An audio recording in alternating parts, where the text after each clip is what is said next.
हम लोगों को जब किसी को भी सिखाना है ना, तो मुझे बेस से सिखाना है। आग से कैसे खेल पाओगे कि नाइफ को पकड़ना कैसे है, चॉपिंग कटिंग कैसे करना है। तो हम लोग ऑफलाइन ऑनलाइन दोनों मेथड्स पे काम करते हैं। अभी हमारे टोटल 20 सेंटर्स हो गए हैं, 3 का इनॉग्रेशन अभी पेंडिंग है। तो क्या स्टूडेंट उतना कैपेबल होता है कि वो कोर्स के बाद ही अपना बिजनेस स्टार्ट कर सके, या अपना कोई रेस्टोरेंट उसने खोलना है तो क्या बिजनेस स्किल्स भी आप प्रोवाइड करते हो साथ में? उसके लिए ना पहले आपके अंदर में बिजनेस एक्यूमेन होना बहुत ज़रूरी है, राइट। क्लाउड किचन का कॉन्सेप्ट इज़ लाइक आपको एक अच्छा रेस्टोरेंट का ज़रूरत नहीं है, आपको बस स्विगी जोमेटो के साथ में टाई अप करने का ज़रूरत है।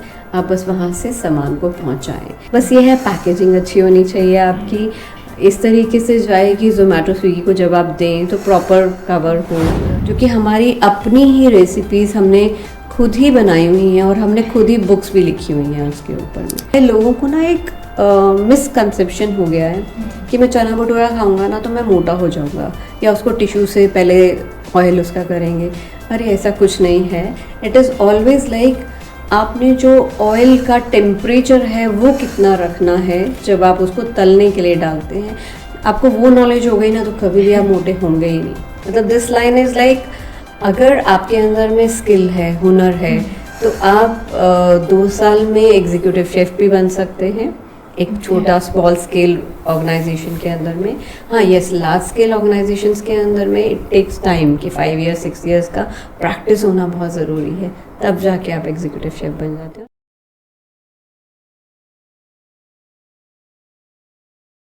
आज global hotel management industry $24 billion की बन चुकी है। इस इंडस्ट्री को अगर बड़ा बनाया है वो है हमारे शेफ़ या इनके साथ जो भी काम करते हैं। ये जो शेफ़ बने हैं इनको बनाने में बहुत सारा जो रोल है वो है होटल मैनेजमेंट इंस्टीट्यूशंस का, जो कि उनको एक अच्छी नॉलेज देके उनको एक अच्छा शेफ़ बना रहे हैं, जिससे ये इंडस्ट्री बहुत बड़ी बन चुकी है। आज इसी इंडस्ट्री के एक्सपर्ट हमारे साथ मौजूद हैं, doctor Ranjana Joshi and mister Nitin Joshi. So welcome sir हमारे पॉडकास्ट फॉर यू बाय फिल्मी के स्पेशल एपिसोड में। तो सबसे पहले कैसे हैं सर, आप ये बताएं। बहुत बढ़िया। ओके, सो सबसे पहले स्टार्ट करते हैं आपकी जर्नी से। कहाँ से आपने स्टार्ट किया एंड आपकी स्कूलिंग बैकग्राउंड कैसी थी, एंड उसके बाद आपने क्या क्या स्टडीज़ की और इस बिज़नेस में आप कैसे आए? स्कूलिंग जो है हमारी भिवानी में स्टार्ट हुई थी, हरियाणा में, और 10th तक आई वाज देयर। एक टेडी स्कूल में पढ़ता था मैं, और उसके बाद पापा रोहतक में शिफ्ट हो गए। ही वाज प्रोफेसर विद मैश कॉलेज इन भिवानी, तो फिर वो जीबी डिग्री कॉलेज में एज प्रिंसिपल वो रोहतक में गए जी। उसके बाद जो ग्रेजुएशन लेवल तक हम रोहतक में रहे जी। उसके बाद फिर प्रोफेशनल क्वालिफिकेशन के लिए आई शिफ्टेड टू दिल्ली। वहाँ पे मैंने कंप्यूटर कोर्स किया और मैंने एयरलाइंस का कोर्स किया वहाँ पर। ओके। और एयरलाइंस कोर्स करने के बाद मैंने एयरलाइन इंडस्ट्री ज्वाइन की इन 94 में। ज्वाइन करने के बाद 2 साल मैंने ऑलमोस्ट वहाँ पे स्टडी किया और जॉब भी स्टार्ट कर दी थी।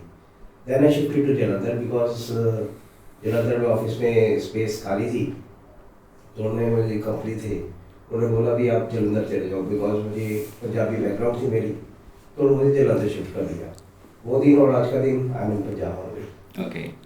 और उसके बाद करीबन टिल दिस पैंडेमिक मैं एयरलाइन से ही रिलेटेड रहा था। पैंडेमिक में जब एयरलाइन इंडस्ट्री बिल्कुल डाउन चली गई, हमारी एयरलाइन जिसके अंदर हम काम करते थे उन ऑपरेशन उन्होंने इंडिया के बंद कर दिए। Then I shifted to this hotel management line. So आपका कैसे आना हुआ मैम? हमारा कैसे आना हुआ? आपकी बैकग्राउंड? मेरी background again it is from अलग अलग जगह से है स्कूलिंग, बिकॉज ऑफ पापा का ट्रांसफरेबल जॉब था। तो कभी हम कोटा में रहे, कभी मध्य प्रदेश कोरबा में रहे, देन उसके बाद में BHEL Bharat heavy electricals Haridwar के अंदर में रहे, जहाँ पर DPS केंद्र विद्यालय वहाँ पर हमारी पढ़ाई हुई। एंड देन फिर महर्षि दयानंद यूनिवर्सिटी रोहतक से ग्रेजुएशन किया, एंड देन फिर पोस्ट ग्रेजुएशन किया। साथ साथ में इसके साथ साथ में ICAA भी किया, एंड देन कंप्यूटर्स किया। एंड कंप्यूटर्स करने के बाद में दिल्ली में ही पढ़ रहे थे, साथ साथ में जॉब कर रहे थे। तो जॉब के अंदर में जब शुरुआत की जब जॉब आपको करवाई जाती है, तो हमारे जो कह सकते हैं ना मेंटोर या हमारे जो भी गुरु थे, वो हमारे को ना ऐसा मार्केट में भेज देते थे कि आप जाइए ज़रा और जाके आप एक वहाँ पे टेलीफोन डायरेक्टरी निकल रहा था उस टाइम पे दिल्ली के अंदर में, तो हमें बोला गया कि आपने बहुत सारे क्लाइंटेल्स के पास जाना है और लेकर आना है, उनके नंबर्स भी लेकर आने हैं, उनके बिजनेस का जितना भी डिटेल है वो लेकर आना है। और उस टाइम पे कितना 200 रुपीज़ का होता था शायद 1 मंथ का, उन लोगों से लेना होता था, तो हम लोग 1 ईयर का उनके साथ में लेकर आए। एंड देन धीरे धीरे ऐसे ही कंप्यूटर्स के अंदर में बच्चों को पढ़ाया। और फिर यहाँ पे जालंधर में शादी हो गई, तो जालंधर में 96 में जालंधर में आ गए। शादी की शुरुआत जो है रोहतक में हो गई थी। So you basically from Punjab or आप? We are from Punjab. You are from Punjab. My tatas are from Jalandhar and uncles are from Barnala. Barnala Bathinda. या मेरे तो सारे के सारे मतलब कह सकते हैं ट्रांसफरेबल जॉब था, तो एक जगह पे कहीं नहीं थे। बेसिकली हम खाना बदोशी थे। ओके, तो बैकग्राउंड जैसे आपकी कंप्यूटर्स में थी, आपने एचआर में पोस्ट ग्रेजुएशन की, तो ये इस इंडस्ट्री में होटल मैनेजमेंट में आपने आपको कैसे आपने फिट किया? क्या हुआ कि जालंधर में जब मैं आई थी तो सबसे पहले मैं अकाउंट्स के लिए ही जॉब के लिए कहीं पर गई, तो दिल्ली से ही रेफ़र हुआ था, बट उन्होंने बोला कि यहाँ पर लड़कियों के लिए स्कोप नहीं है, तो फिर शिफ्ट किया अपने आप को टूवर्ड्स कंप्यूटर्स के अंदर, बिकॉज कंप्यूटर्स के अंदर था तो यहाँ पे एप्टिक होता था, तो एप्टिक के अंदर में आई स्टार्टेड एज अ कह सकते हैं एज अ प्लेसमेंट ऑफिसर करा था कि बच्चों का प्लेसमेंट करवाना वहाँ पर। एंड देन धीरे धीरे करके वहाँ पर एज अ कह सकते हैं कॉर्पोरेट मैनेजर बन गए, और वहाँ पर भी बहुत सारी फ्रेंचाइजीज़ उनकी थी, बिकॉज एप्टेक जो चल रहा था उसके मास्टर फ्रेंचाइजी हुआ करते थे, तो we were dealing with many franchisee centres जैसे होशियारपुर, नकोदर एंड देन कपूरथला, तो उनके हम लोग हैंडल किया करते थे। तो वहाँ पर बच्चे पढ़ने आते थे, 1 ईयर का 2 ईयर का कोर्स करने या क्रैश कोर्स करने आते थे। तो उस टाइम पे कंप्यूटर्स का बहुत बूम था, मतलब 96 की बात करूँ, और एकदम से क्या हुआ था कि बैंक के अंदर में भी कंप्यूटर उसी टाइम पे इंट्रोड्यूस हुआ था, तो बहुत सारे बैंकर्स और बहुत सारे जो LIC के लोग हैं वो लोग हमारे पास में सीखने के लिए आए। तो that was a wonderful 3 years का वहाँ पे जर्नी रहा। एंड इन बिटवीन में ही मेरी मुलाकात हुई जो NFCI जिन्होंने शुरू किया था, उस टाइम पे वो नया कुछ ऐड ऑन करना चाह रहे थे पर्सनालिटी डेवलपमेंट और उसके अंदर में, तो उनसे मुलाकात हुई। उन्होंने, वो एक डाइटिशियन भी है, तो उस टाइम पे मेरा बेटा होने वाला था, तो आई जस्ट उनके पास में कंसल्टेशन के लिए गई। देन शी सेज कि why not you join us, तो वो जर्नी वहाँ से स्टार्ट हुई। और हॉस्पिटैलिटी में आने के लिए सबसे बड़ी बात क्या चाहिए होता है आपको, एक तो आप करके बात करना आना चाहिए, एंड थोड़ा झुकना आना चाहिए, जो पंजाब में शायद बहुत मुश्किल है। लोगों के ईगोज़ ही बहुत बड़े होते हैं। तो उस टाइम पे हॉस्पिटैलिटी में आई, तो हॉस्पिटैलिटी के अंदर में जितने भी कोर्सेज बनाए वो हमने खुद ही बनाए, खुद ही डेवलप करे। तो उसके लिए पढ़ाई भी बहुत करी फ्रॉम डिफरेंट जगहों से। USA में एक AHLAI का है, वहाँ से कोर्सेज करे मैंने, पहले खुद करे एंड देन फिर आगे लोगों को मतलब सिलेबस बनाया एंड देन पढ़ाया। अब तो आप फिर काफ़ी अच्छी कुकिंग कर लेते होगे। हाँ, कह सकते हैं। चिराग के लिए मेरा सुनाइए। वो सैटरडे संडे की सिर्फ कुकिंग होती है। सो NFCI के साथ आपकी एसोसिएशन तो ऐसे होगी, लाइक NFCI के अभी आप एज अ फाउंडर वर्क कर रहे हैं या डायरेक्टर वर्क कर रहे हैं, आप दोनों? Being a director, Nitin is handling यहाँ का लुधियाना का centre, because we have to मतलब फ्रेंचाइजी उसका लिया है और ये संभाल रहे हैं। 2015 में किया था। 2015 अभी कितने सेंटर्स हो गए टोटली? अभी हमारे टोटल 20 सेंटर्स हो गए हैं, 3 का इनॉग्रेशन अभी पेंडिंग है। तो 1 से 20 तक जाने की जर्नी कैसी रही? ऑब्वियसली इजी तो रही नहीं होगी, बहुत सारे चैलेंजेस आए होंगे। हाँ, तो बहुत उनको सारे। आपने कैसे फेस किया? आग से और मसालों से खेलते हुए पहुंचे थे। उसके अंदर में जैसे स्टार्टिंग में क्या हुआ कि पहले था कि नहीं कन्फाइन एक ही सेंटर को डेवलप करते हैं, और अगर मैं कहूँ 1999 से जब से मैंने ज्वाइन किया तब से लेकर 2003 तक हमारा एक ही सेंटर था, which was in Model Town Jalandhar. And then 2003 के अंदर में हम लोगों ने एक सेंटर और डेवलप किया, which was for army, specifically for army chefs and उनके लिए।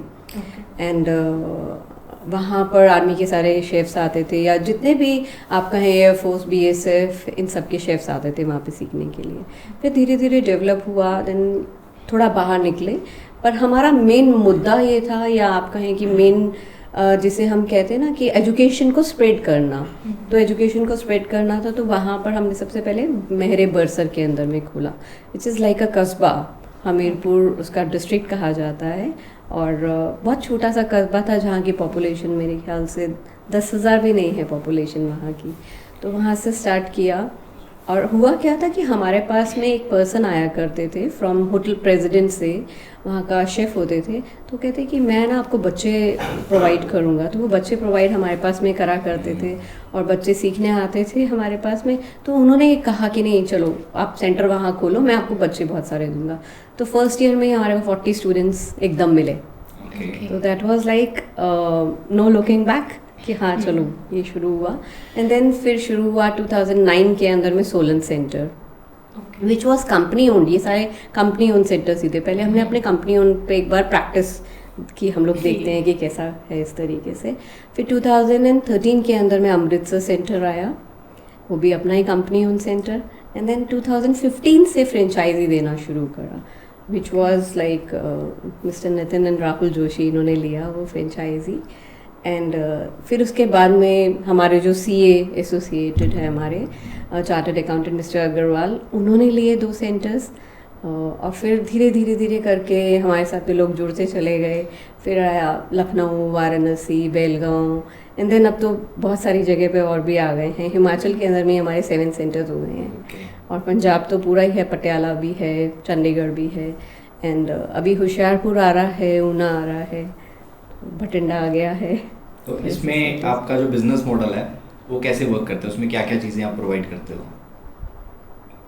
राइट फ्रॉम द बिगनिंग, शुरू में तो हर चीज़ की हेल्प ली जाती है, इंक्लूडिंग योर इंफ्रास्ट्रक्चर और सारी आपकी टोटल मशीनरी जो भी है, इवन जो स्टाफ है, तो हेड ऑफिस उसको पूरा सपोर्ट करता है। After running for around 6 months और 7 months, व्हेन वी लुक कि ये सब कुछ ठीक हो गया है, ट्रैक पे आ गया है, then we go for another level. और जो टीम है वो फिर काम करती रहती है। तो इसमें क्या क्या कोर्सेज आप रन करते हो बेसिकली? कोर्सेज के बारे में बेटर कोर्सेज लाइक 3 months से लेकर मेरे को 1 day से लेकर इट इज़ लाइक 1.5 year तक के कोर्सेज हैं। मतलब से अगर मेरे पास में कोई बच्चा भी आया है ना कि मेरा सैलड का कंपटीशन है, आप मुझे एक सैलड सिखा दो, मतलब 4th क्लास का, 3rd क्लास का, हम उसको वो भी करा देते हैं। सैलड में भी इतनी मास्टरी है? हाँ, आप DPS के अंदर में, यहाँ पे लुधियाना के अंदर में जितने भी कॉलेजेस या स्कूल के अंदर में बच्चों के कॉम्पिटिशन्स होते हैं, तो हम लोग एज अ जज जाते हैं और बच्चे हमारे से ही फिर सीख लेते हैं और आगे करते चले जाते हैं। तो बहुत सारे बच्चे, मतलब एक हमारे पास में स्टोरी है, इज़ लाइक मिस्टर तनुल, उनके फादर जो हैं वो चार्टर्ड अकाउंटेंट, ठीक है। तो जैसे होता है ना कि पापा यही चाहते हैं कि बेटा जो है मेरी आगे संभाले उसको, बट वो जब वो 3rd क्लास के अंदर था ना, तो ऐसे ही वहाँ पर निको पार्क में खेलने के लिए आया, उसने हमारा इंस्टीट्यूशन देखा, तो उसको लगा कि मुझे कुछ सीखना चाहिए कुकिंग। वो आ गया अंदर, तो मैंने उसको बोला, मैंने कहा यार तुम आग से कैसे खेल पाओगे, मतलब एकदम फायर के साथ में। तो हमने स्टार्टिंग करा उसके साथ में कि उसको पहले नाइफ स्किल्स सिखाए जाए कि नाइफ को पकड़ना कैसे है, चॉपिंग कटिंग कैसे करना है। तो सैलेड बनाना, ब्रेड्स, सैंडविचेस बनाना, या मोनाको बिस्किट्स होते थे ना उस टाइम पे, तो उसी को ही कि अगर आपने उसके ऊपर में एक चीज़ स्लाइस लगा लिया, एक खीरा लगा लिया, उसको सैंडविच बना दिया, उसको बताया उसको। तो ऐसे इनोवेशंस, और फिर क्या हुआ, उसका एक इंटरेस्ट बन गया। टिल द टाइम वो 9th 10th क्लास तक था, तो हर साल अपनी समर वैकेशन में, विंटर वैकेशन में हमारे पास में सीखता रहा। आज जो है वो ऑस्ट्रेलिया में सेटल्ड है और उसने मास्टर्स कर लिया है, अपना पढ़ाई मतलब MBA किया हुआ है। लेकिन इसके अंदर में, कुकिंग के अंदर में आता है, उसको कभी भी टाटा स्काई पे देख लो, फॉक्स एक चैनल है उसके ऊपर में, he is like presenting himself as a chef also. उसका बहुत अच्छा इंटरेस्ट है और बोलता बहुत अच्छा है वो। तो ऐसे बहुत सारी कहानियाँ हैं हमारे पास में स्टूडेंट्स की, और जो मुझे लगता है कि पता नहीं कितने साल लग जाएंगे सुनाने में, बिकॉज अप्रॉक्सीमेटली 28,000 बच्चे पास आउट हो चुके हैं हमारे पास। तो इसमें कोर्सेज की मैं बात कर रहा था, मतलब इसमें इंडियन, चाइनीज और कौन क्या क्या कोर्सेज हैं आपके पास अवेलेबल? आप कोई भी कुजीन आप Okay. नाम लीजिए, उसको हम करा देंगे। लाइक आपके पास एक पर्टिकुलर कुजीन्स ही है या आप पूरी कलनरी प्रोवाइड करते देखिए, हैं? होटल मैनेजमेंट एक बड़ा वास्ट सब्जेक्ट है। उस होटल मैनेजमेंट के अंदर में मेनली 4 डिपार्टमेंट आते हैं। One is like front office, reception का काम सिखाना, एंड देन उसके बाद में हाउसकीपिंग, आपका अपने बेडरूम्स को या अपने होटल रूम्स को कैसे डेकोरेट करना, किस तरीके से उसमें डाइनिंग भी करना है तो कैसे करना है। एंड देन आता है सर्विस का, F&B सर्विस, कि आप लोगों को ट्रे होल्ड करना बताया जाता है, खाने को बना तो देता है शेफ़, उसको सर्व कैसे करना है, रेस्टोरेंट का लेआउट कैसे करना है, टेबल लेआउट, टेबल मैनर्स, वो सब कराते हैं। इन साथ में ही जो F&B प्रोडक्शन की बात करते हैं, फूड एंड बेवरेज प्रोडक्शन की बात करते हैं, तो उसके अंदर में ही कलनरी आ जाता है। Means culinary is again a wider term, जिसके अंदर में हर cuisine is there, like Indian, tandoor, Chinese, continental, Mexican, Thai, आप कहीं का भी नाम लीजिए वहाँ का कराते हैं। बट एज़ हम लोग यहाँ पर इंडिया में हैं, तो हमारे जितने भी कोर्सेज हैं या बच्चे, फॉरेन में किन बच्चों की डिमांड ज़्यादा है, दैट इज़ इंडियन एंड तंदूर की, राइट। चाइनीज़ इसीलिए नहीं होता क्योंकि चाइना से ही वो लोगों को ले लेते हैं कि नहीं, स्पेसिफिक चाइनीज़ वही फूड अच्छा बनाएंगे। अब कॉन्टिनेंटल है तो वो कहेंगे नहीं यार ये तो फ्रेंच है, तो हम लोग वहीं से ही बच्चों से करवाते हैं। तो अलग अलग कुजीन्स को हम लोग यहाँ पे सिखाते हैं। हाँ, इंडिया में किसी ने अपना रेस्टोरेंट खोलना हो तो यस, वो हमारे से सीख के खोल सकता है। जैसे अब टाकोस का उन्होंने करना था, मैक्सिकन फूड इंट्रोड्यूस करना था यहाँ पे किसी ने, तो हम लोगों ने उनको सिखाया। लाइक एक बिजनेस ओपन करने के लिए राइट आफ्टर योर कोर्स, तो क्या स्टूडेंट उतना कैपेबल होता है कि वो कोर्स के बाद ही अपना बिजनेस स्टार्ट कर सके, या अपना कोई रेस्टोरेंट उसने खोलना है तो क्या बिजनेस स्किल्स भी आप प्रोवाइड करते हो साथ में? उसके लिए ना पहले आपके अंदर में बिजनेस एक्यूमेंट होना बहुत ज़रूरी है, राइट। बिजनेस स्किल सिखाए नहीं जाते हैं। अगर आपने बचपन से ही कोई चीज़ को सेल करना आप जानते हो ना, then only you can do that. तो अब हम लोग उनको प्रोवाइड करते हैं। उसके अंदर 1 ईयर का कोर्स बच्चे को करना कंपलसरी है। 6 महीने का किसी भी 5 स्टार प्रॉपर्टी में ना ट्रेनिंग करो अच्छे तरीके से, वो करके then start your own business. कोई भी रेस्टोरेंट करना है, या आपको एक टेक अवे करना है, या आप घर से, जैसे आजकल घर से लोग बहुत सारा कर रहे हैं काम, तो घर से भी कर सकते हैं। या you can open up your cloud kitchen, open कर लो। बेसिकली इसमें प्रैक्टिकल नॉलेज आपकी बड़ी ज़रूरी है। ग्रास रूट लेवल पे आपका क्या हो रहा है, थ्योरी तो हर कोई पढ़ लेगा, हर कोई पढ़ सकता है, पर प्रैक्टिकल ट्रेनिंग जो है वो बड़ी ज़रूरी है। इनसाइड एंड आउट आपको पता हो, या नीचे के लेवल पे क्या चलता है। आपने थ्योरेटिकली पढ़ा हुआ है और आपने एक एंटरप्रेन्योरशिप पे अपने एक ऑफिस खोली है या अपने किचन खोल ली, कुर्सी में बैठे हो, नीचे पता नहीं क्या चल रहा है आपका, तो आपका जो लेबर है वही आपको ख़त्म कर देगी एक दिन, अगर आपको पता ही नहीं है कि वो कर क्या रहे हैं। वो इंडस्ट्री एक्सपोजर मिलता है स्टूडेंट्स को? ऑफ कोर्स मिलता है। कौन कौन आपके इंडस्ट्री पार्टनर्स हैं? बड़े बड़े होटल्स जितने भी 5 स्टार्स हैं, तो सभी में हमारे स्टूडेंट जाते हैं। आईटी के लिए जाते हैं, जेटी के लिए जाते हैं। इवन जो आपके जो ये मैरिजेस वगैरह होती हैं, जिसमें ओडीसीज होती हैं, उसमें भी बच्चे जाते हैं। तो बच्चे फील नहीं करते कि मैं एक मैरिज में जा रहा हूँ और एज अ मेरे को एक वेटर की जॉब करनी पड़ेगी, ये माइंडसेट करना है तो फिर शर्म आएगी। अगर काम ही करना, आपने सीखना है काम करना, सीखने में तो कोई शर्म होनी नहीं चाहिए। और कोई काम छोटा बड़ा होता ही नहीं है, ये तो सब आपका माइंड परसेप्शन है कि आप कैसा सोचते हो, उस पर डिपेंड करता है। क्योंकि यहाँ का अगर माइंडसेट देखेंगे तो अगर हम पेरेंट्स की बात भी करें, वो भी बच्चा कहता है मैं छोटा काम क्यों करूँ, मैं घर में तो कटोरी तक नहीं उठा के रखता हूँ और वहाँ पे मैं ट्रेन में सामान लेके जाऊँगा, how can that be possible. और अगर कुछ करने की चाह है तो फिर इन चीज़ों को तो आपको इग्नोर करना ही पड़ेगा। तो मोस्टली आपके पास किस तरह के ज़्यादा आते हैं, कि शेफ़ बनने के लिए आते हैं, या कोई इस फील्ड में भी इंटरेस्ट रखता है कि हाँ मैं एज F&B में भी जा सकता हूँ, या इंटरेस्ट वाले भी आते हैं। ओके, जिनको इंटरेस्ट है, really they want to do something. ये नहीं भी मतलब कि कई शौकिया भी होते हैं कि इनको शौक बड़ा होता है भी मैं ये चीज़ करना चाहता हूँ मैं, तो आते हैं वो अपने शौक को थोड़ा एनहांस करते हैं, उनके लिए भी हेल्पफुल होता है। और एक शौक एक ऐसी चीज़ है, अगर आप उसको दिल से करेंगे ना तो आपको कहीं ना कहीं सेटिस्फाइड आप अपने आप में हो रहे होते हैं। वो खुशी उसी को पता होती है जिसकी सेटिस्फेक्शन लेवल थोड़ा हाई हो जाता है। अब नॉर्मली अगर हम रेस्टोरेंट में भी जाते हैं तो नॉर्मली 2 ही वेजिटेबल्स हम ऑर्डर करते हैं, एक पनीर बटर मसाला और एक दाल वो मखनी। पंजाबियों की शान है। हाँ मतलब उसके बाद तीसरा देखते नहीं है, मेन्यू भी नहीं देखते हैं। हाँ। तो आपने कोई ऐसी डिश डेवलप की है कि उसका टेस्ट ऐसा हो कि मतलब आने वाले टाइम पे लोग उसके लिए पागल हो जाएं, या कोई ऐसा आप इंग्रेडिएंट्स कोई लेके आ रहे हो जिससे ये जो 2 चीज़ें हैं ना ये बाहर हो जाएं, मतलब खा खा के मैं तो खुद बोर हो गया हूँ।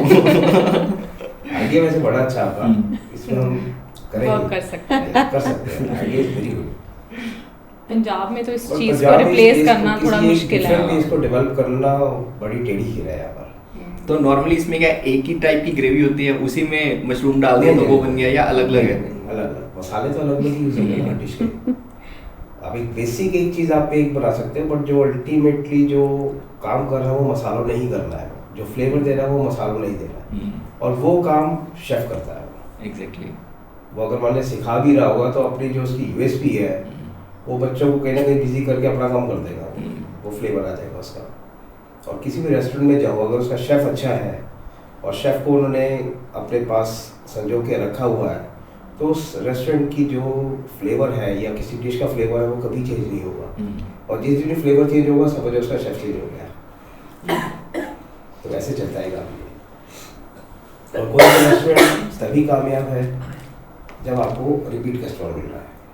एक बार ट्राई करें तो सारे चल जाएंगे। आप कोई भी नया रेस्टोरेंट कहीं भी खुल जाए, पूरी भीड़ की भीड़ लग जाती है। लुधियाना में, जलंधर में मैंने देखा है ये, कोई भी नई चीज़ खुलती है, रेस्टोरेंट खुलता है, उस दिन लाइनें लगी होती हैं, उनको बुरा हो जाता है जो रेस्टोरेंट वालों को।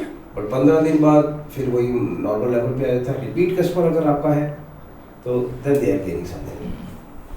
अब आजकल शार्क टैंक पे बहुत सारी पिचेज आ रही हैं फूड रिलेटेड जी। तो उसमें क्लाउड किचन की बहुत बात होती है। तो मैं ये जानना चाहूँगा एक क्लाउड किचन बेसिकली वर्क कैसे करती है और इसके लिए क्या क्या लाइसेंस की ज़रूरत होती है? क्लाउड किचन के अंदर में क्या होता है कि सबसे पहले तो आपको हाइजीन का ध्यान रखना पड़ता है। दैट इज़ FSSAI के लिए लाइसेंस लेना पड़ता है। फूड सेफ्टी के कुछ रूल्स एंड रेगुलेशंस होते हैं, उसका करना पड़ता है, जो कि लोकल यहाँ पर जो आपके ऑफिसेज हैं वहाँ से मिल जाता है। फूड लाइसेंस आपको लेना पड़ता है, वो आप ले सकते हैं।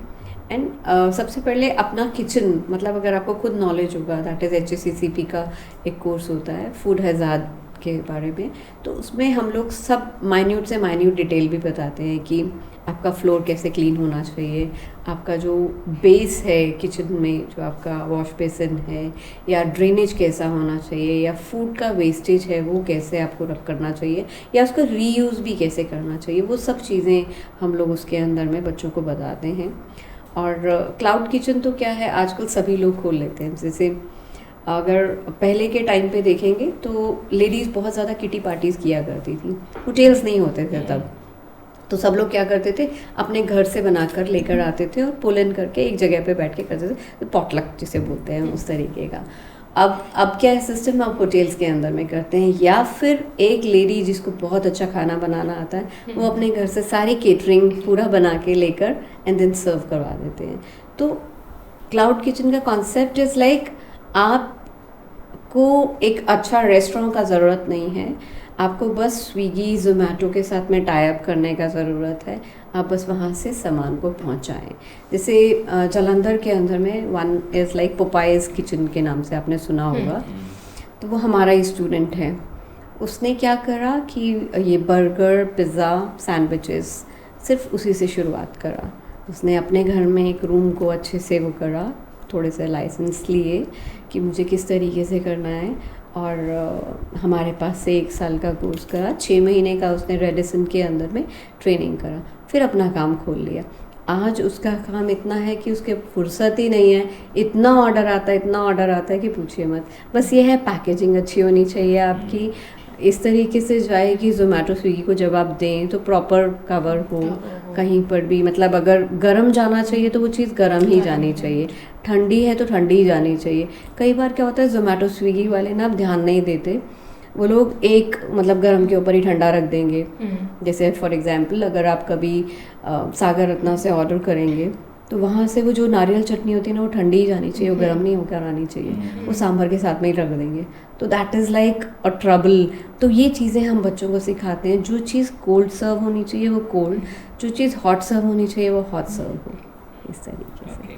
प्रैक्टिकल ट्रेनिंग पे हमारा ज़्यादा फोकस रहता है। और जो अभी आप एक क्वेश्चन पूछ रहे थे ना कि ग्रेवीज क्या एक ही ग्रेवी होता है, नहीं नहीं, 5-6 तरीके की ग्रेवीज होती हैं टोटल, तो अलग अलग, मतलब अगर आपने पालक ग्रेवी है तो पालक की जितनी भी डिशेस हैं, पालक चिकन, पालक चना, पालक मटन, वो सब पालक ग्रेवी हम पहले बना के बच्चों को सिखाते हैं, एंड देन उसके अंदर में कोई भी इंग्रेडिएंट को कितना टेम्परेचर पे पकाना है वो सिखाया जाता है।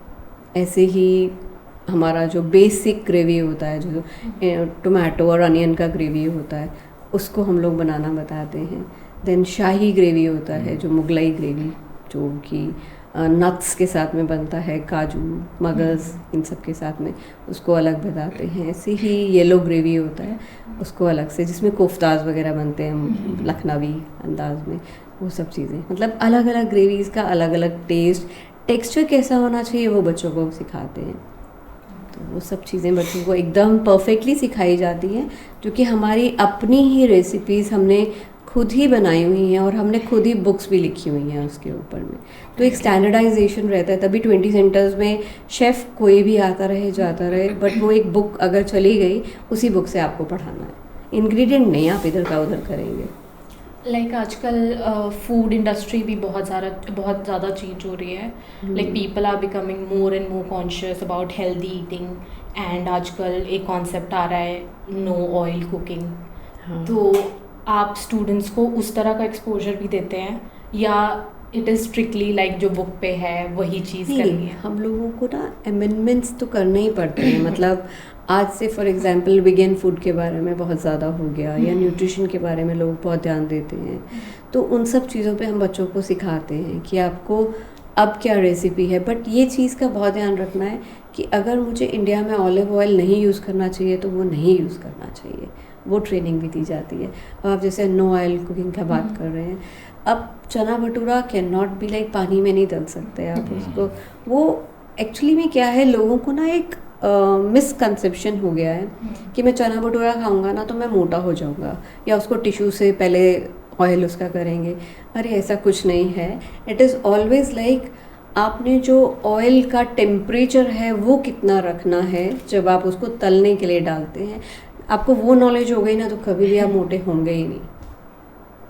और ऐसे ही ऑलिव ऑयल जो है, और कहते हैं ऑलिव ऑयल के अंदर में आप बना के खाओ, नहीं please, no parathas in oil, olive oil India का नहीं है वो। इंडिया का सिर्फ आपका देसी ही चलता है, देसी ही में डाल के बनाओ, कुछ नहीं होने वाला। मेनली उसको ड्रेसिंग के लिए यूज़ करते हैं। Can we use like olive oil for cooking also? और कुकिंग के लिए नहीं यूज़ करना चाहिए।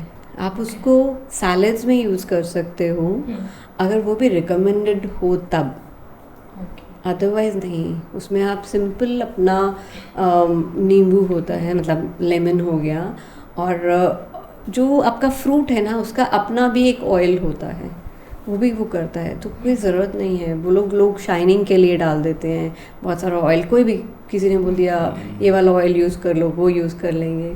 तो वो हमें बहुत सोच समझ के किस चीज़ को कैसे यूज़ करना है वो आना चाहिए, उसी की ट्रेनिंग हम लोग देते हैं। सो NFCI के बारे में तो हमने काफ़ी बात कर ली। अब बात करते हैं कि लाइक स्टूडेंट्स जब कोर्स करके जाते हैं तो उनका फ्यूचर प्लेसमेंट्स आपकी तरफ से प्रोवाइडेड होती है या कैसे रहता है? हम लोगों का ट्रेनिंग एंड प्लेसमेंट सेल है, वहाँ से ही हम स्टूडेंट्स को ट्रेनिंग करवाते हैं आगे। जैसे फर्स्ट पहली बार स्टूडेंट जाता है इंडस्ट्रियल ट्रेनिंग के लिए, which is called IT, then फिर JT के लिए, जॉब ट्रेनिंग के लिए जाता है। और जितने भी होटल्स हैं, मतलब 5 स्टार प्रॉपर्टीज़ हैं, you name the hotel, Lalit हो गया, या आपका रेडिसन हो गया, या आपका हायत हो गया, इन सब के अंदर में बच्चे जाते हैं। और अगर स्पेसिफिकली, बिकॉज ये एक एज बाउंड्री हो जाता है, बिकॉज कुछ होटल्स का अपना एक लिमिटेशन है कि वो 18 साल से 27 साल तक के बच्चों को लेते हैं इन जॉब्स के लिए। इनफैक्ट मैकडोनल्ड्स में भी देखेंगे तो यंग जनरेशन ही काम कर रही है। मैकडी हो गया या पिज़्ज़ा हट हो गया, ये जितने भी टेक अवेज हैं या क्विक, जिसे हम QSR बोलते हैं, क्विक सर्विस रेस्टोरेंट्स, उनके अंदर में यंग। हाँ, अगर कोई हमारे पास में ओल्ड एज का आ जाता है कि नहीं मुझे अपना करियर चेंज करना है, तो फिर हम उन लोगों को बैंक्वेटिंग वाले जितने भी आपके मैरिज पैलेसेस होते हैं उनके अंदर में भेजते हैं।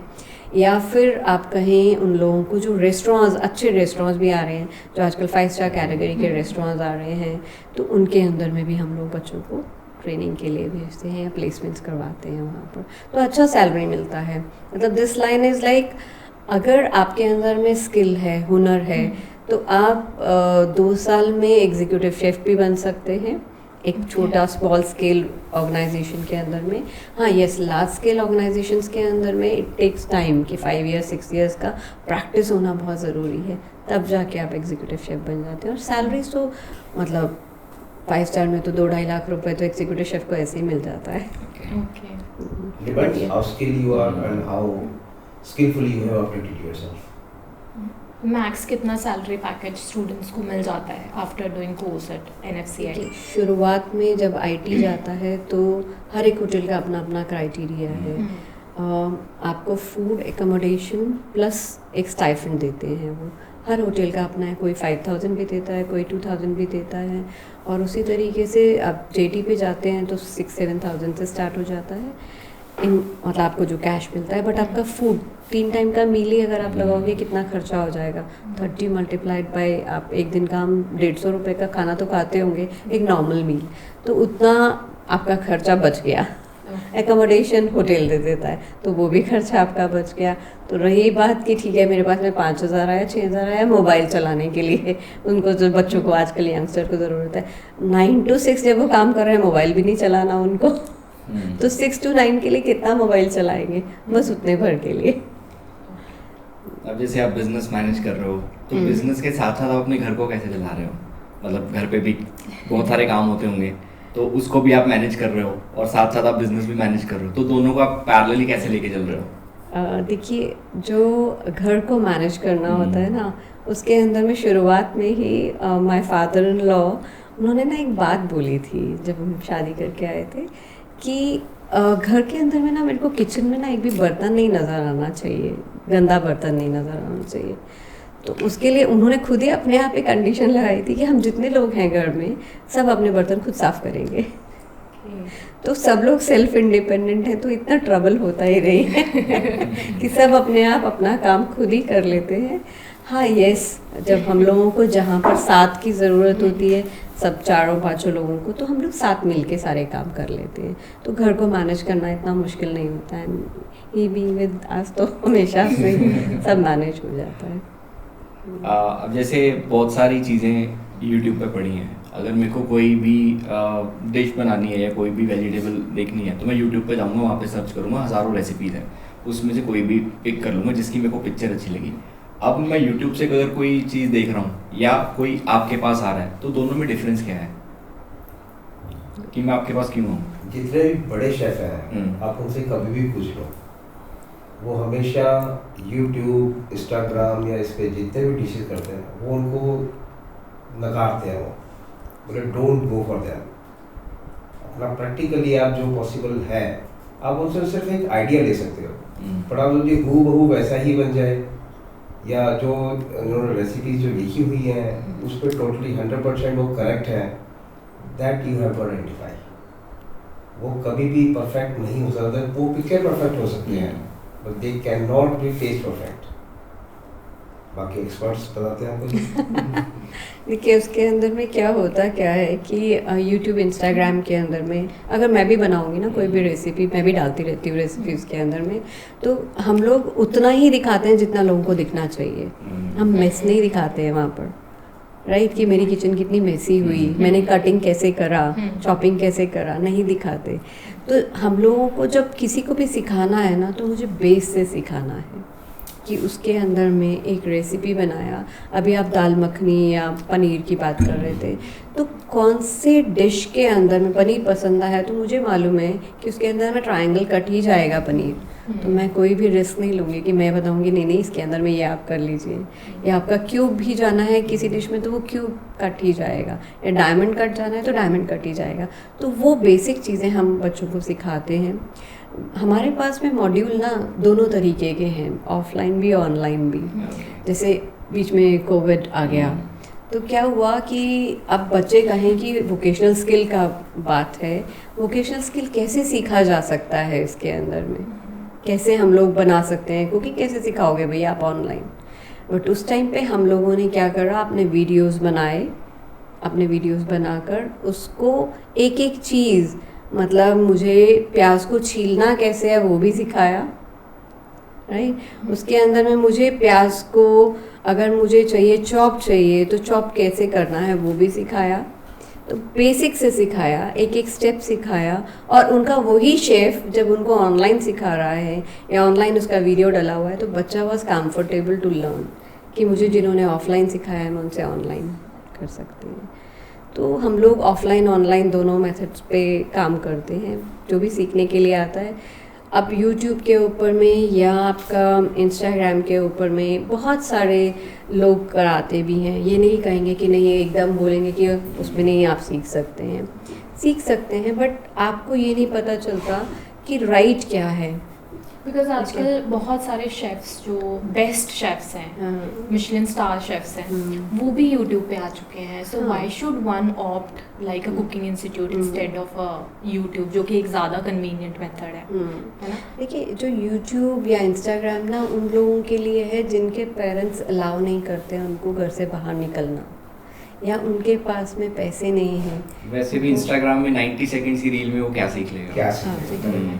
और फूड है, food is related to your flavour. Instagram पे अगर ऐसी खुशबू आनी शुरू हो जाए देन इट इज ओके। जैसे खुशबू आई, ऐसा टेस्ट आ गया, ऐसा हो सकता है आने वाले टाइम में टेक्नोलॉजी ऐसी आ जाए। तो जब तक आपको उसका फूड का टेस्ट नहीं पता, फ्लेवर नहीं पता, आपको क्या पता आपने सही बनाया है या गलत बनाया है। दूसरा भी तो है ना, मैम ने बताया कि उसमें हीट भी बहुत मैटर करती है, वहाँ पे बता नहीं रहा। छोटी डिटेल्स आई थिंक बहुत मैटर करती है, वो थोड़ी बताएंगे। हाँ, कोई भी नहीं। वैसे भी जो चॉपिंग हुई वो पहले से चॉप करके रखे हुए हैं, वो सिर्फ डालते जा रहे हैं, ये डिफरेंस तो रहेगा। एक चीज़ को प्रोफेशनली सीखना बहुत मैटर करता है अगर आप उसको कंटिन्यू करना चाहते हैं फॉर अ जॉब। जिस काम में स्किल इन्वॉल्व है उसमें आपको प्रैक्टिकल उतरना ही पड़ेगा उस चीज़ को। एग्जैक्टली, थ्योरेटिकली आप नहीं सीख सकते कभी, कोई भी काम हो जाए। हाँ, जैसे फॉर एग्जांपल हम लोग ऑनलाइन शॉपिंग करते हैं, ठीक है। अब ऑनलाइन जब शॉपिंग की जाती है तो पहले हम सबसे पहले कपड़ा ही परचेज़ करते हैं। अब मुझे ना कपड़े का टेक्सचर ही नहीं मालूम होगा कि वो कैसा आने वाला है, मैं नहीं परचेज़ करूँगी। या फिर मैं उसको ब्रांड के बारे में नॉलेज हो कि ये ब्रांड में ये मिलता है, पहले ऑफलाइन जाना ही पड़ेगा उसके लिए। तो ऑफलाइन पहले हम परचेज़ करते हैं, देन ऑनलाइन। 100% ऑनलाइन तो गैम्बलिंग है ना ये एक तरह से। या फिर हुआ है बाई चांस कोई चीज़ अच्छी आ गई या फिर फिट आ गई या कुछ भी है, तो डिपेंड करता है। अब जैसे जिस हिसाब से फूड इंडस्ट्री चेंज हो रही है तो हर दिन कोई नया फूड आ रहा है, तो आप उसको कितनी जल्दी अपने करिकुलम में ऐड करते हो? आपकी कोई इनोवेशन टीम है पीछे जो कि कंटिन्यूसली नई इनोवेशन करती जा रही है? या हमारे एक रिसर्च एंड डेवलपमेंट का टीम ही है, हमारे शेफ्स ही हैं सारे। तो हम लोगों का हर साल ना उनको एक असाइनमेंट दिया जाता है कि आप अपनी हर साल एक नई सिग्नेचर रेसिपी बनाओगे, अपने आप उसको टेस्ट करोगे, ट्रायल करोगे, जो आज का इनोवेशन है। जैसे अब केक्स ही हैं, केक्स पहले बिल्कुल क्रीम से बना करते थे, नॉर्मल हमारे घर की मलाई से, या हम लोग मार्केट से रिच क्रीम ले लिया करते थे। अब क्या है कि फॉन्डेंट से बनना है जी, हमारे को थीम केक चाहिए, तो उसके लिए किस तरीके से उसको डेवलप किया जाता है, एकदम से लेकर आना पड़ता है हम लोगों को। जैसे ही मार्केट में इंग्रेडिएंट अवेलेबल है वैसे ही बच्चों को कराओ, बच्चा उतना जल्दी आपको एक्सेप्ट करता है कि yes this institution is like एकदम नए तरीके से चल रहा है। ज़्यादातर लोग क्या सीखते हैं हमारे पास में? ज़्यादातर लोग क्या सीखते हैं, अगर मैं कहूँ आज की जनरेशन जो अभी जिनके 12th के एग्ज़ाम्स ख़त्म हुए, 1 महीने का कोर्स करने आएंगे, तो कुछ फैंसी रेसिपीज़ की जो मतलब हम लोगों को ईजी और फटाफट बन जाए। और कैलोरी वाले भी बच्चे हैं बहुत सारे कि नहीं मेरे को तो सिर्फ सैलेड सीखने हैं, या मेरे को जो उन्होंने डिश देख लिया ना कि इंस्टाग्राम पे ये डिश बहुत चल रही है, वो वाला डिश कहेंगे हमें ये वाली सिखा दो डिश।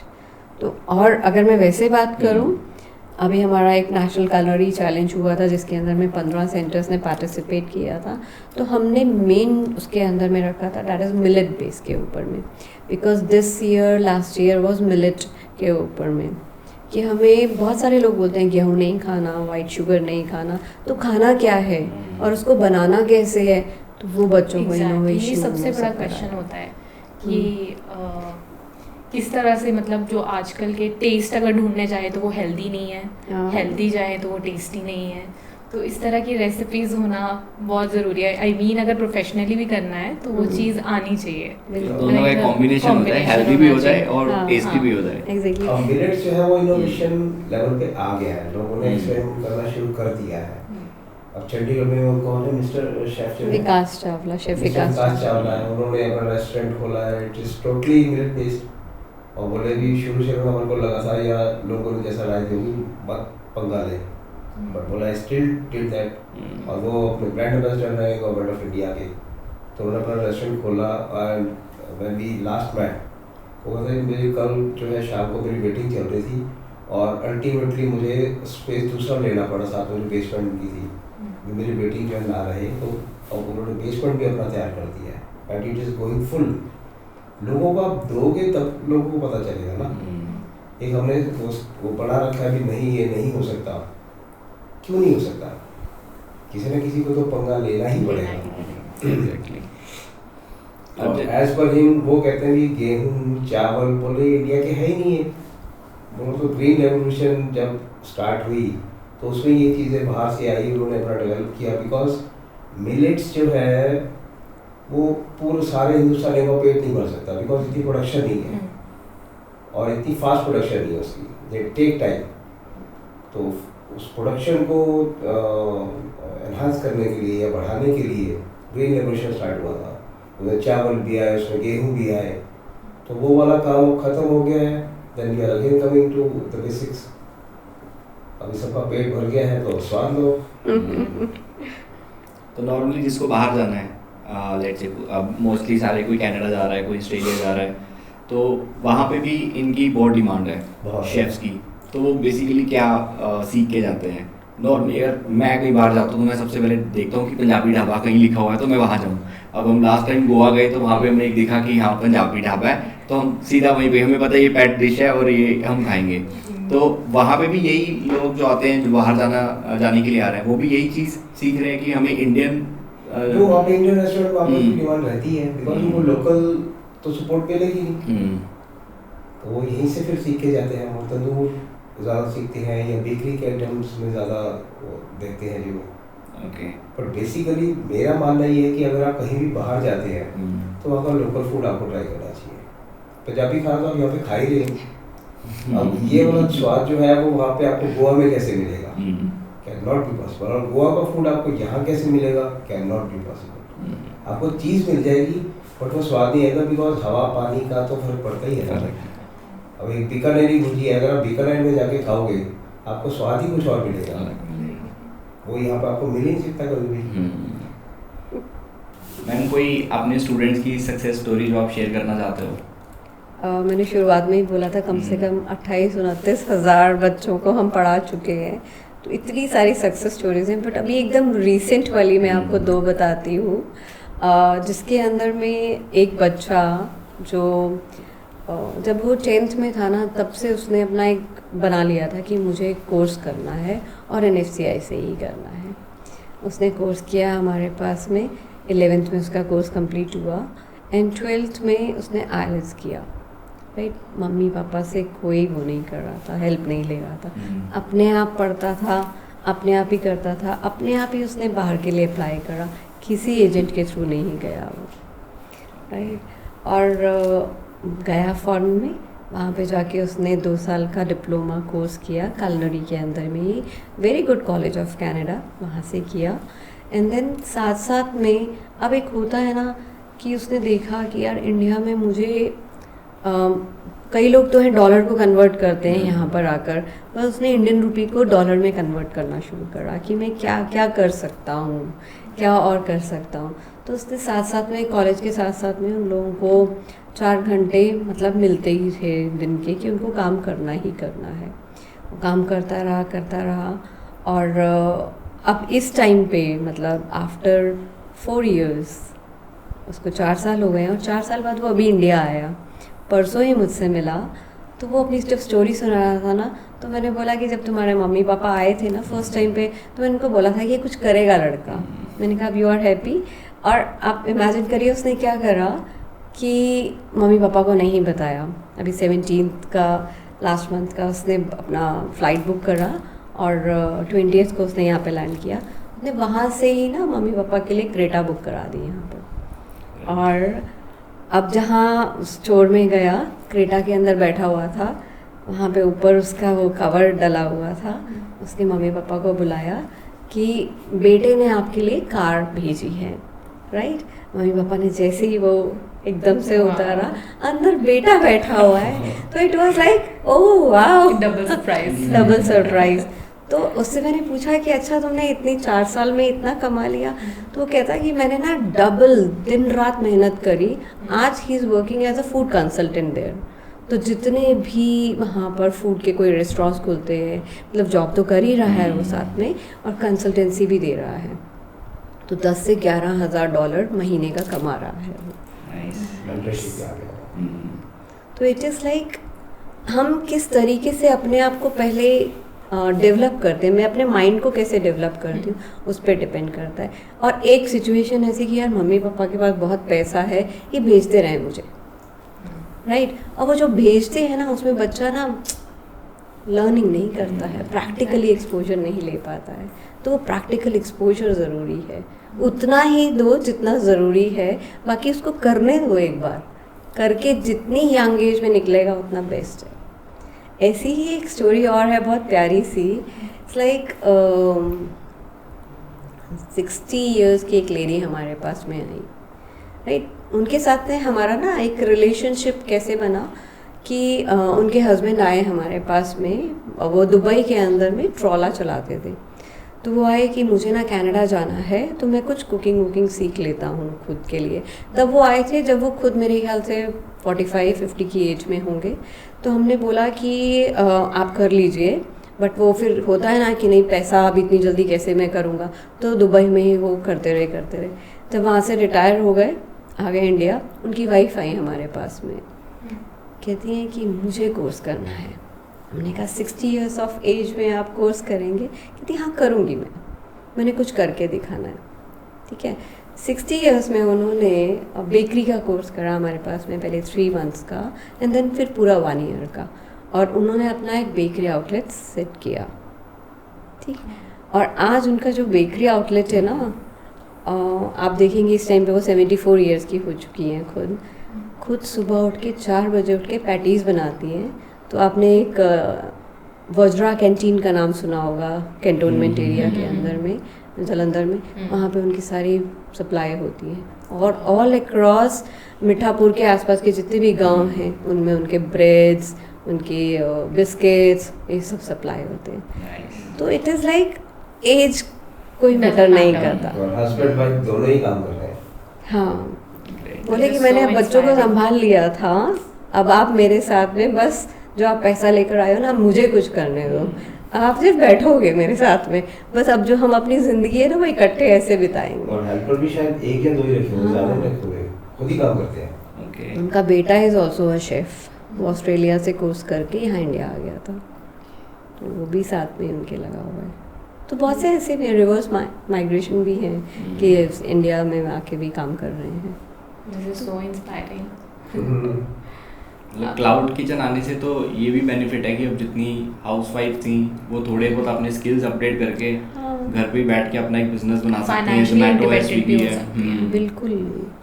तो ऐसी बहुत सारी स्टोरीज हैं, मतलब गांव के अंदर में हम लोगों ने एक बार ना एक यहाँ पे अपरा विलेज है, उसके अंदर में हमने करीबन 5 गांव की लेडीज़ को इकट्ठा बुला के एक गुरुद्वारे में 50 लेडीज़ को ट्रेन किया था और अचार, मुरब्बा, पापड़ ऐसे करके। आज वो लेडीज़ का बिजनेस ना बाहर चल रहा है, मतलब बनाते वो गुरुद्वारे में ही हैं, तो गुरुद्वारे में सारे NRIs भी आते हैं, तो वो उन्होंने एक अपना एक अच्छा सा बना लिया एसोसिएशन, और वो सारा का सारा बाहर कनाडा इधर उधर सब सप्लाई होता है उनका। इट्स लाइक हम किस तरीके से किसकी लाइफ में कैसे चेंज ला सकते हैं। और फूड एक ऐसी चीज़ है जो सबको बहुत पसंद है और बिना उसके कोई रह नहीं सकता। बिल्कुल। तो बस ये चीज़ हैप्पीनेस की चेन है। आगे आने वाली जनरेशन को जो इसी फील्ड में अपना करियर बनाना चाहते हैं उनको क्या आप एडवाइस देना चाहोगे? देखो अभी ना एक नेशनल एजुकेशन पॉलिसी भी आ गया है जिसके अंदर में 6th-7th ऑनवर्ड्स ही बच्चों को कहा जा रहा है कि स्किल सिखाएं, राइट। हम लोग सब कुछ बचपन में जैसे नर्सरी में होता था ना, हम कितने खुश होते थे, चलो ट्रे उठा के लेके जाओ, पानी का ग्लास लेकर आओ, उसके बाद में हम भूल जाते हैं ना। हम बच्चों को गाइड करते हैं कि अब आप लेकर आओ ट्रे, कहते हैं नहीं अब बच्चा बड़ा हो गया, टीनेज में आ गया, नहीं करने की ज़रूरत है। बट ये अगर हम कंटिन्यूस प्रोसेस रखें फ्रॉम बचपन से लेकर बड़े होने तक, एक हॉस्पिटैलिटी सबके अंदर में रखें, तो देखिए आप कहाँ से कहाँ सब लोग पहुँच सकते हैं। मतलब पूरा का पूरा इंडिया, हमारे पास में अभी ट्रेनर आए थे फ्रॉम, हमारे टीचर्स को ट्रेन करने के लिए TOT प्रोग्राम्स भी चलते हैं, तो वो ऐसे ही हम लोग बातचीत कर रहे थे, हाउ टाटा ग्रोज, ताज कैसे बना, ताज कैसे ग्रो करा और किस तरीके से। तो वहाँ के जो शेफ़ थे उन्होंने एक चीज़ बताई कि अगर इंडिया के अंदर में हर पर्सन 10 रुपये भी कमाएगा ना, इंडिया के पास में इतना पैसा हो जाएगा, इतना पैसा हो जाएगा, हमें किसी और की तरफ देखने की ज़रूरत ही नहीं है। मतलब जो सोने की चिड़िया कहा जाता है ना, फिर वो सोने का पता नहीं क्या होगा। अब आपने जैसे बहुत कुछ सीखा, आप कंप्यूटर्स में, HRs में, अकाउंट्स में, अभी आप ये मल्टीपल आपने आउटलेट्स रन कर रहे हो, उसके बाद आप रेकी में आए, आप रेकी ग्रैंड मास्टर आपने किया, तो वहाँ की जर्नी आपकी कैसी रही, क्यों आप वहाँ पे गए? उसके पीछे भी एक स्टोरी है। 2008 में मैं रेकी के अंदर में आई थी। हुआ क्या था कि मिस्टर नितिन, स्टोरी का हीरो है इनको एक प्रॉब्लम हो गया था विच वाज लाइक काफ़ी टाइम तक डिटेक्ट नहीं हो पा रहा था कि प्रॉब्लम क्या है। इनकी हड्डियों में पेन होना शुरू हो गया था, क्रिस्टल जमा होने शुरू हो गए थे, विच वाज लाइक डिटेक्ट हुआ था रिमेटाइड आर्थराइटिस के अंदर में, RA फैक्टर। तो उस टाइम पे इनका जो है वो चेकअप वेकअप कराया, तो बहुत सारे डॉक्टर्स ने बोला, PGI भी गए, बहुत सारे डॉक्टर्स ने बोला कि आपको लाइफ लॉन्ग ना you have to take medicine, and बिना मेडिसिन के आप नहीं रह सकते। उससे पहले अच्छा खासा जिमिंग विमिंग सब कर रहे थे। तो जब डॉक्टर्स ने ये सब बोल दिया, और मतलब एक सिचुएशन तो ऐसी आई कि सारी फैमिली बोलती कि नहीं ऑपरेशन करा लें, and I was against that कि नहीं ऑपरेशन तो कराना ही नहीं है, क्योंकि आज एक जगह से क्रिस्टल रिमूव होगा, हो सकता है सेकेंड टाइम में कहीं और जाके भी हो जाए। तो आई गॉट अ कनेक्शन, मेरा ब्रदर, उसने मुझे बताया कि उनकी क्लासमेट हैं एक, और उनकी मम्मा ना ये रेकी हीलिंग कराते हैं कुछ। तो मैं वैसे भी फाइंड आउट कर रही थी कुछ नेचर से रिलेटेड करके हो जाए, तब मैंने उस टाइम पे रेकी सीखी 2008 के अंदर में। साथ में फिर इन्होंने भी ज्वाइन कर लिया उसको, इन्होंने भी सीखा, और फिर हम उसको रेगुलर प्रैक्टिस करते रहे, विच इज़ लाइक अभी भी आज भी हम लोग 1 hour and 18 minutes उसको देते हैं। जैसे मोबाइल को चार्ज करते हैं ना हम लोग, वैसे ही अपने आप को चार्ज करते हैं। Different points, 26 points are there, जिसको 3 minutes 5 minutes आपको अपना हैंड रख कर हीलिंग करना है। तो वो एक कहते हैं ना स्पिरिचुअल लाइफ फोर्स एनर्जी हम लोगों को मिलना शुरू हुआ, और हमने शायद 1-1.5 साल के बाद में दोबारा चेकअप कराया। जो सारे डॉक्टर्स, मतलब वर्ल्ड का फेमस डॉक्टर वाज देयर, और उन्होंने भी बोला था कि नहीं आप चल ही नहीं पाओगे, या आपका ऐसा फैक्टर पॉजिटिव हो जाता है। तो मेडिकल साइंस ये कहते हैं कि जो चीज़ RH फैक्टर पॉजिटिव हो गया वो कभी नेगेटिव नहीं हो सकता। And I have still got the report after 2 साल तक हो गया। I still got the report, RH negative था मेरा। मतलब मेरा बहुत बड़ा डाउट था कि मतलब बाकी ये चीज़ें वर्क करती हैं बहुत वर्क करती हैं, बट बिलीफ सिस्टम आपका स्ट्रांग होना चाहिए। आप कोई भी दवाई भी लेते हैं, अगर आप बिलीव है भी ये डॉक्टर ने ऐसे दवाई दी है, इट विल क्योर मी, तभी दवाई काम करेगी ना। एक्सेप्टेंस नहीं है तो नहीं करेगी वो। आप चाहे जितनी मर्जी दवाई ले लीजिए आप, तो इसमें ये कहीं मुझे सिर दर्द होता है, बोले चाय पीने से ठीक हो जाता है, उसका बिलीफ सिस्टम है ये। एग्जैक्टली, चाय पिएगा तो ठीक हो जाएगा, तो चाय उसको पीता है, माइंड को सिग्नल जाता है कि चाय आ गई है, तो अब वो सिर दर्द ठीक हो जाता है। ये बिलीफ सिस्टम है। तो मैम रेकी को आप एज अ प्रोफेशनली भी कैरी ऑन करना चाहते हैं कि आप सिर्फ अपने लिए ही कर रहे हैं? नहीं, प्रोफेशनली देखिए उसमें क्या होता है, बहुत सारे ना लोग इसको एक पैसा कमाने का जरिया बनाना चाहते हैं, which we don't want, actually which we don't want. But उसके अंदर एक कंडीशन भी है कि अगर आप किसी को हील कर रहे हो तो you have to take something from them, in a form of money ले लो, इन अ फॉर्म ऑफ जैसा भी आपको लगे वो आप ले ज़रूर, बिकॉज नहीं तो अदरवाइज लाइक आपके ऊपर में बर्डन होता चला जाएगा। If say I am doing some cancer का हीलिंग तो उसका इफेक्ट मेरी बॉडी पे भी आने वाला ही है, तो मुझे उसको हमारी बॉडी पे ना आए तो कुछ ना कुछ एक अमाउंट या कुछ भी एक चीज़ लेनी आप कोई चाहिए। सर्विस ले सकते हैं, किसी टाइप की सर्विस ले लीजिए, ओके। तो वैसा just to neutralise the things. तो इसमें जो चक्रास होते हैं वो क्या होते हैं? बहुत अच्छा क्वेश्चन पूछा आपने। जो चक्रास होते हैं ना, हमारे यहाँ पे बॉडी में 7 चक्रास आते हैं, राइट? उसको बैलेंस करना बहुत ज़रूरी है। आप एस्ट्रोलॉजर के पास कभी गए हैं? अभी मैंने आपका सुना था कि आप पॉडकास्ट एस्ट्रोलॉजर के साथ करें, तो एस्ट्रोलॉजर क्या बताता है आपको कि ये टाइम पीरियड के अंदर में आपको ये नग पहनना चाहिए, राइट? या आपको ये चीज़ करनी चाहिए या ये उपाय करना चाहिए। अब हमारा क्या, हमारी बॉडी के अंदर में ही वो कलर्स है, दी 7 कलर्स, तो उन 7 कलर्स को बैलेंस करना हमें आना चाहिए। सो फॉर एग्जांपल, जैसे आप पॉडकास्टर हैं, आप पॉडकास्ट करते हैं, कभी मुझे लगता है कि यार मुझे ना बहुत अच्छा बोलना आना चाहिए, what I have to do is यहाँ पे मैं ब्लू स्कार्फ पहन लूँ, राइट? मेरा उतना अच्छा मेरे से और अच्छे क्वेश्चंस और अच्छी चीज़ें निकल के आएंगी, राइट? अब हमारे इमोशंस होते हैं बहुत जगह पर, तो वो दैट इज सोलर प्लेक्सस, हमारा नेवल से ऊपर वाला चक्रा। कोई भी चीज़ है हम डाइजेस्ट कर रहे हैं, वेदर इट इज़ इमोशंस, और फूड वहीं से डाइजेस्ट होता है, तो उसको भी बैलेंस करने का तरीका होता है, तो उसको बैलेंस करना आना चाहिए हमें। ऐसे ही हर्ट चक्रा है, मैं जितना ग्रीन कलर, ग्रीन के पास में रहूँगी उतना ज़्यादा मेरा हार्ट एकदम बढ़ता चला जाएगा, मीन्स माई ऑरा वुड भी इतना अच्छा कि बस सब लोग आपको ही फिर पूछेंगे, मतलब you can attract people. Even जो स्टोन्स भी वो सजेस्ट करते हैं, जो आपका चक्र वीक होता है, आपने देखा स्टोन्स अलग अलग तरीके के होते हैं, नीलम एक अलग हो गया, गोमेद एक अलग हो गया, तो आपके चक्रास के हिसाब से वो डग सजेस्ट किए जाते हैं।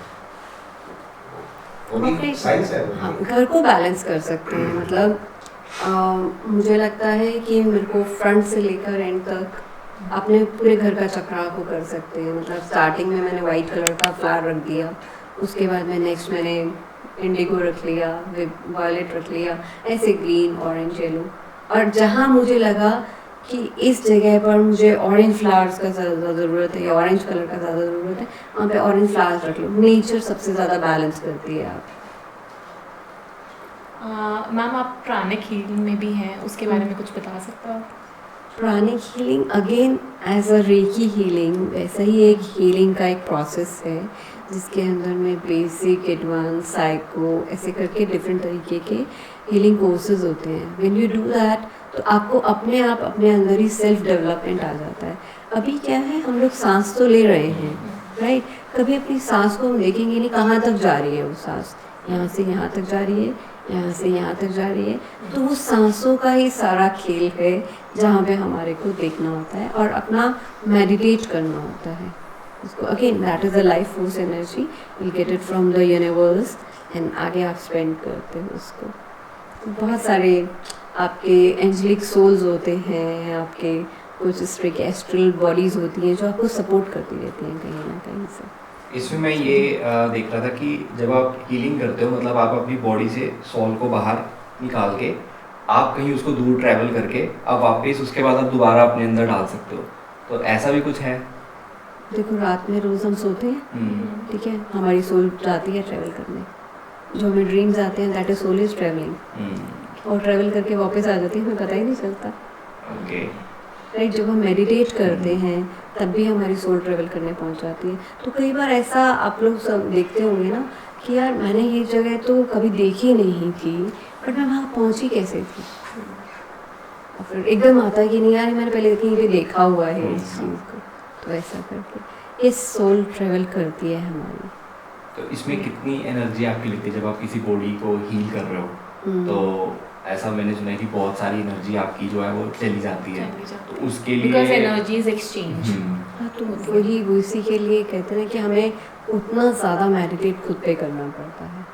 You have to meditate. मतलब अगर आप फ़ोन को चार्ज नहीं करोगे ख़त्म ना, तो उसी तरीके से बॉडी है, उसको चार्ज करते रहना पड़ता है with your thoughts, with your जिसे कहते हैं ना कि बहुत पाइस अपने आप को रखना पड़ता है। एक दिन ट्राई करिएगा, किसी के बारे में भी ना बुरा मत बोलिए पूरा दिन, सुबह 24 आवर्स, और आप कोई एक अच्छा थॉट अपने दिमाग में रखिए जो आपका काम पूरा नहीं हो रहा है, वो थॉट रखिएगा कि ये मेरा पूरा होना, नेक्स्ट डे देखिएगा पूरा हो जाएगा अपने आप। हम अपने ऊपर ही ट्राई करते हैं, ये हम ट्राई करके देखेंगे। सोच भला हो भला। तो basically your thought is your life, जैसा जैसा आप सोचेंगे वैसा वैसा होगा। तो अच्छा ये सोचिए, ट्राई अच्छा करके बनिए। देखेंगे एक बार। तो अभी हीलिंग के अलावा और भी कुछ करने का आपका आगे प्लान है कि अब ये सीख लिया, अब कुछ और नया ट्राई करते हैं? हम लोग मेरे ख्याल से हर 2 महीने के बाद में कुछ नया कोर्स करने चले जाते हैं।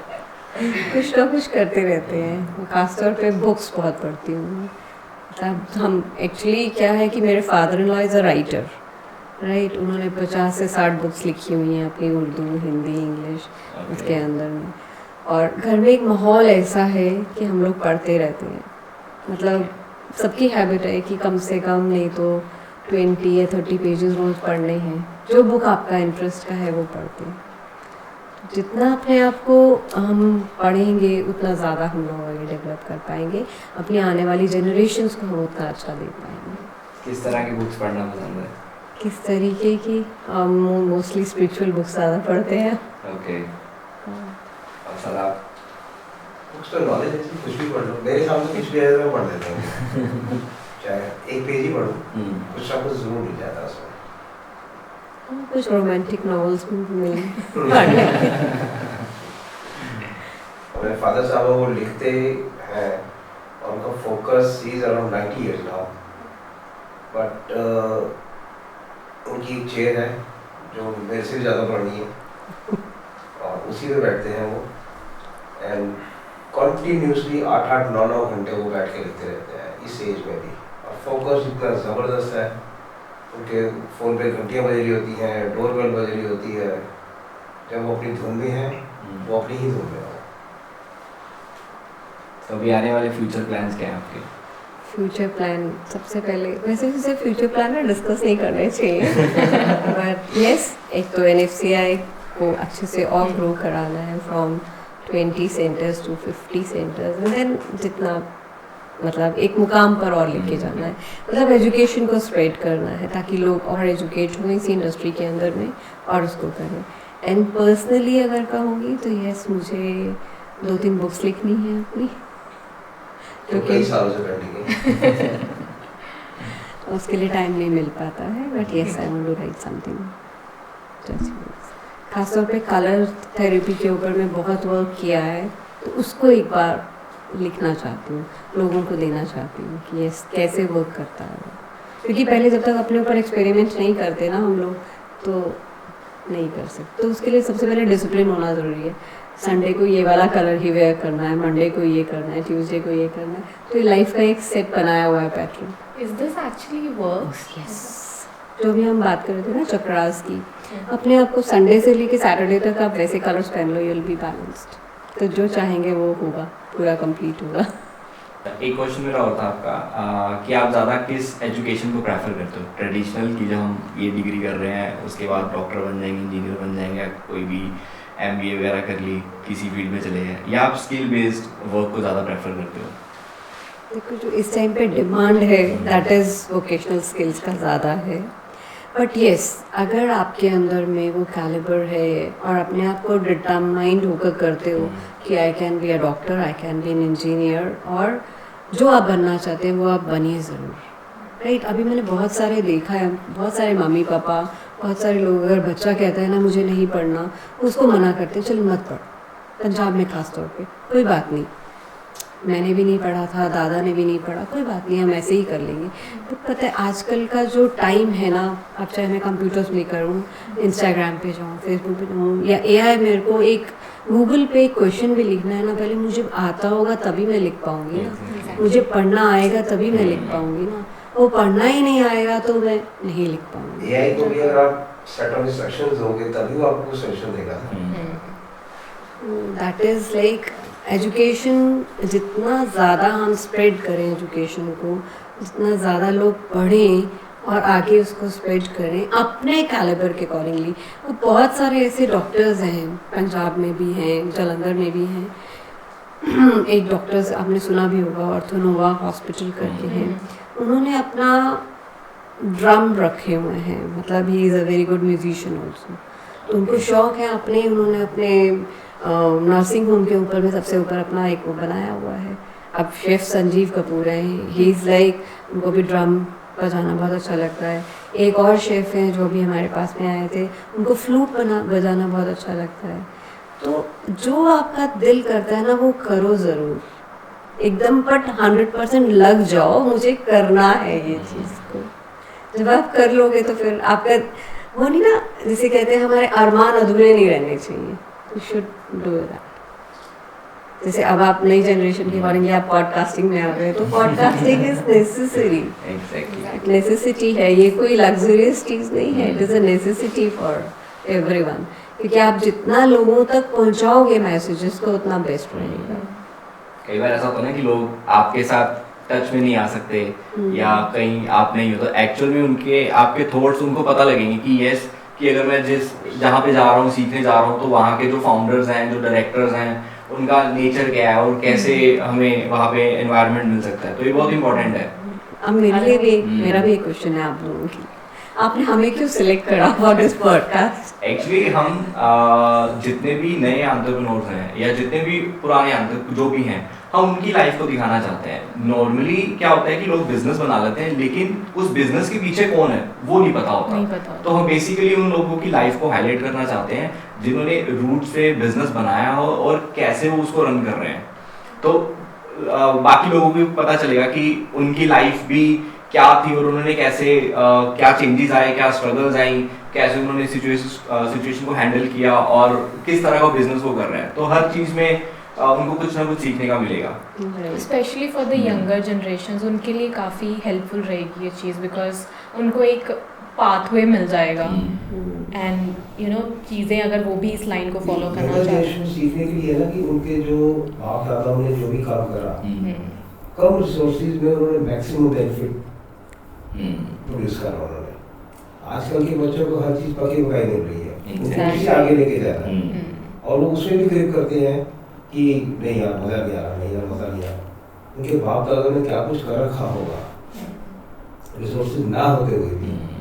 तो वो चीज़ यंग जनरेशन को देखनी है कि क्या कुछ और हो सकता है, वो अपने आगे आने वाली जनरेशन के क्या एग्जाम्पल सेट कर सकते हैं। ये अगर बच्चा आजकल का सीख जाए या उसको समझ आ जाए इस चीज़ की, तो future is very bright for everybody. हम लोगों को करियर काउंसलिंग ना लेना चाहिए, कोई भी हो, मतलब शर्माना नहीं चाहिए। जैसे बहुत सारे लोगों को कुछ डिप्रेशन का या ऐसा प्रॉब्लम आ जाता है, वो कहते हैं क्यों जा रहे हो साइकोलॉजिस्ट के पास में, आप क्या पागल हो? तो ये चीज़ नहीं होनी चाहिए, है जो आज की डेट में नहीं होने चाहिए। मेरे पास में मेरे पास में एक डॉक्टर हैं, वो आए अपना डॉटर का करियर काउंसलिंग के लिए। तो उनकी जो डॉटर है ना, वो डॉक्टर नहीं बनना चाहती थी, he wants to be a sitarist. ठीक है, उसको सितार बजाना अच्छा लगता था या इस लाइन में आर्ट में जाना, डांस करना अच्छा लगता था। तो हमने उनको गाइड करा कि आप ऐसा करिए। तो डॉक्टर साहब वाज कन्विंस्ड, बट उनकी वाइफ कहती कि अगर अंजना आपके पास में आपका बेटा अगर ऐसा सिचुएशन लेकर आए तो आप क्या करोगे? तो उनका बेटा और हमारा बेटा और उनकी बेटी सेम एज ग्रुप के, तो बेटा भी उस टाइम पे सेम ही उसमें चल रहा था। तो मैंने बोला कि देखो ये बनना चाहता है कि मुझे सिनेमाटोग्राफर बनना है, तो हमने कहा ठीक है तुम इसी लाइन में जाओगे, हमारे को थोड़ी ना है कि उसको इंजीनियर ही बनाना है या डॉक्टर ही बनाना है, या जो हम बिज़नेस कर रहे हैं से Nitin is into travel and tourism and हम लोग इस हॉस्पिटैलिटी के अंदर में, if he has an interest yes he can come. But अगर उसका जाना चाहता है, वो जिस एरिया में जाना चाहता है, वी डोंट माइंड। उसने नॉन मेडिकल करा, उसके बाद में सिनेमाटोग्राफर बना, अभी ही इज़ लाइक अच्छा सिनेमाटोग्राफी कर रहा है, तो we are happy for him. Yes, जो आप अपना ज़िंदगी में करना चाहते हो ना, वो करो ज़रूर। शिकायतें हैं चीज़ें देखी, मैंने ये नहीं करा, मैंने ये माइंडसेट अगर ऐसा करता तो ऐसा हो जाता। हर पेरेंट्स का ऐसा माइंडसेट नहीं होता ना कि वो यही कहेंगे कि जो हम बिजनेस रन कर रहे हैं मेरा बेटा भी वही आगे बिजनेस रन करे और उसी को आगे लेके जाए। अरे सबसे पहले तो ना जो लेडीज़ हैं या जितने भी हैं है ना, अपने आजू बाजू वालों लोगों से ना डिस्कशन करना कम कर दें कि आपका बेटा ये कर रहा है मेरा भी ये करेगा। वो किटी पार्टीज में जाते हैं, अच्छा मेरी बेटी ने यहाँ से ये मेकअप सीखा है, आप भी वहीं से सिखाओ। इसने यहाँ से ये कुकिंग सीखा है, इसको यहाँ से सिखाओ। इसने यहाँ जाके इस होटल में ये चीज़ खाई है, यहीं जाके खिलाओ। ये नहीं होना चाहिए। शर्मा जी का बेटा क्या करता है, See your बेटा और बेटी वो क्या करना चाहते हैं। Exactly. When you'll see their skill ना, और या उनको गाइडेंस नहीं है या बच्चे को भी नहीं मालूम क्या करना है, तो एक अच्छे प्रोफेशनल करियर काउंसलर से गाइडेंस लें and then go ahead with that. True. हर आदमी समझदार नहीं हो सकता। एक हम अपने बच्चों को फाइनेंशियल लिटरेसी नहीं सिखाते जब भी। बच्चा जब हमारे कमाना भी सीख रहे तो उसको पता ही नहीं है, या इवन हम भी हमारे को सब पता था। अभी आज का लेटेस्ट ट्रेंड चल रहा है, अभी फाइनेंशियल लिटरेसी बच्चे को सिखानी बड़ी जरूरी है। उसको पता हो कि अगर मेरे पास पैसा है तो मैं उसको पैसे को मैनेज कैसे करना है, एग्जैक्टली, पैसे से पैसा कैसे बनाना है उसको। क्योंकि फाइनेंशियल एजुकेशन कोई नहीं देता, कोई नहीं देता, कोई भी नहीं देता। खुद ही अपना दिमाग लगा ले।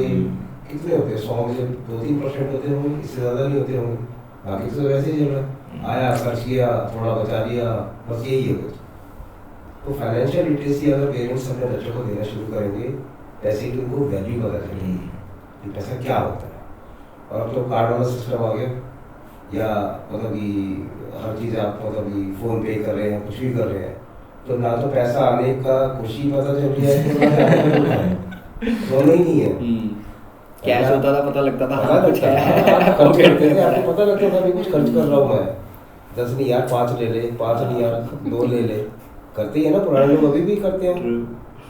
तो आजकल के बच्चों को हाँ जी 100 रुपये लगेंगे 1 मिनट में, चलो जी। उनको ना तो दुख है ना खुशी है, दोनों ही नहीं है उनको। तो ये जब तक पैसे के साथ की उनकी जो अटैचमेंट है उसके बारे में नॉलेज देना बहुत ज़्यादा ज़रूरी है, पैसे की उनको वैल्यू पता चले। बच्चा जब जॉब शुरू करता है उसको पता तो लग जाता है कि पैसे की वैल्यू क्या होती है, पर जो एक अंदरूनी फीलिंग होती है ना, वो बड़ी ज़रूरी है, जो शुरू से ही अगर उसमें दी जाए तो उसी हिसाब से अपना वो बिल्डअप करेगा चीज़ों को। जी true. So thank you so much sir, आपका हमारे Thank you so much podcast जी। में आने के Thank you लिए। for inviting us। बहुत कुछ आपने वैल्यूएबल इंसाइट दिए, और जो भी लोग इस इंडस्ट्री में अपना करियर बनाना चाहते हैं, सो होपफुली उनके लिए काफ़ी वैल्यूएबल होगा। सो अगर आपको हमारी वीडियो अच्छी लगी है तो वीडियो को लाइक कीजिए, चैनल को सब्सक्राइब कीजिए। मिलते हैं नेक्स्ट की और ऐसी इंटरेस्टिंग वीडियो के साथ। Thank you.